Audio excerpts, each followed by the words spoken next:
I came across this MMO called Perfect New World a few weeks back while watching some YouTube videos on MMOs. This really piqued my interest since I played and was a fan of the original Perfect World. The original Perfect World was launched back in 2005 first in China and came to North America in 2008. There was some speculation as to the relationship between this game developed by Iron Core Studios and the original Perfect World, published by the same publisher as the original Beijing Perfect World Entertainment. I expect the game to have similar roots, maybe not a direct sequel, but a spiritual successor. The original Perfect World was one of the first, if not the first, Chinese MMO to come to the Western market. Before the official launch in North America, there were unofficial English translation packs for those who are willing to deal with the lag and play on Chinese servers, which goes to show you the hype this game commanded at the time. When it launched in North America, I played on and off for a few years with friends. Perfect World was one of the better looking MMOs back in the day. The ability to fly in the game changed how the game is played.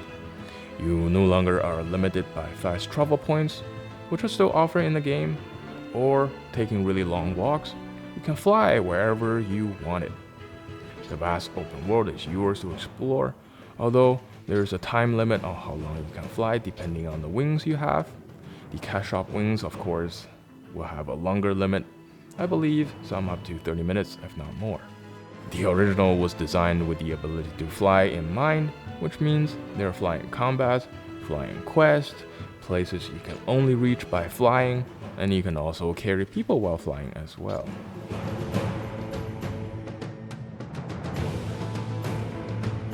That's enough background, let's talk about the Perfect New World. There were 1 or 2 batches of beta testing before this current one, which they are calling Equilibrious Test. Currently, the test has not started, but we have access to the character creation process, which, as many of you MMO players out there know, is a very important process. There has been a bit of an arm race in the character customization for MMOs over the past few years.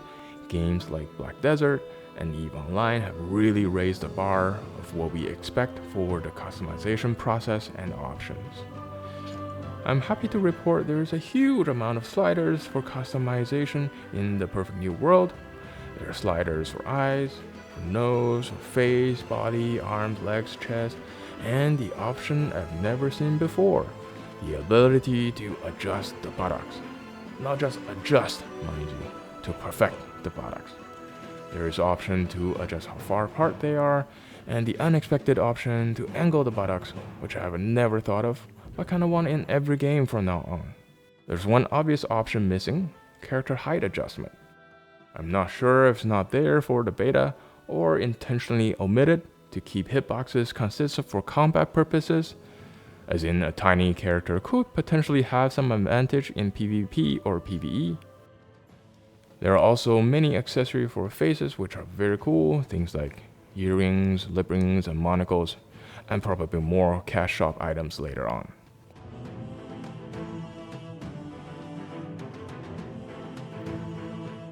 You can save your custom character locally and apply it to other characters of the same class. I would imagine there will be an online gallery through which you can share your creations with others later on, like in Black Desert Online. Currently, there are 4 classes available to select. The classes are gender locked, which, in my opinion, feels a bit too old school. Even the original Perfect World had gender options for all classes and races.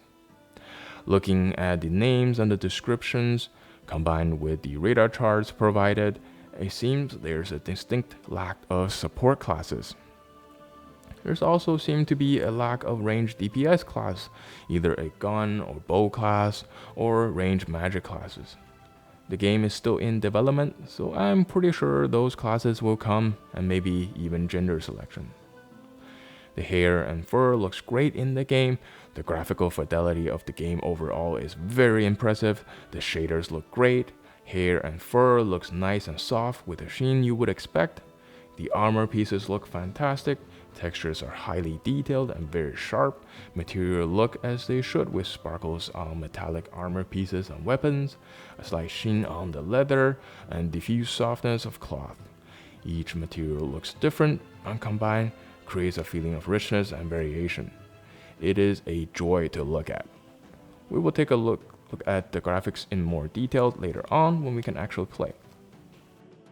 The art style is distinctly different from that of Western or even Korean MMOs, having less of a high fantasy feel of the Korean and not as gritty as the Western.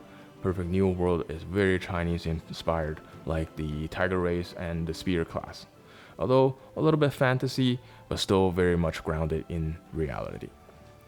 I have some concerns about the monetization due to the way many Chinese MMOs operate in the domestic market. We will talk more about this as we get more information.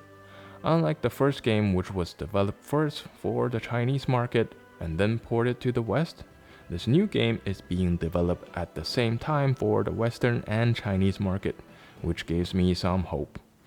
Hope that they understand markets are unique and needed to be treated as such if they want to succeed. Hope that they are starting early with the differences in mind and create a better product for everyone. Keep in mind the game is still in development. The impression so far is very good. The game looks great, and there is a layer of polish not often seen in MMOs, especially not this early in beta. With what I've seen so far, the animation feels weighty, the effects element feels really good, the details are considered, and it is obvious developers care for the game. And I can feel they want to make a good game, and I'm here for it, and I hope you are as well. See you next time.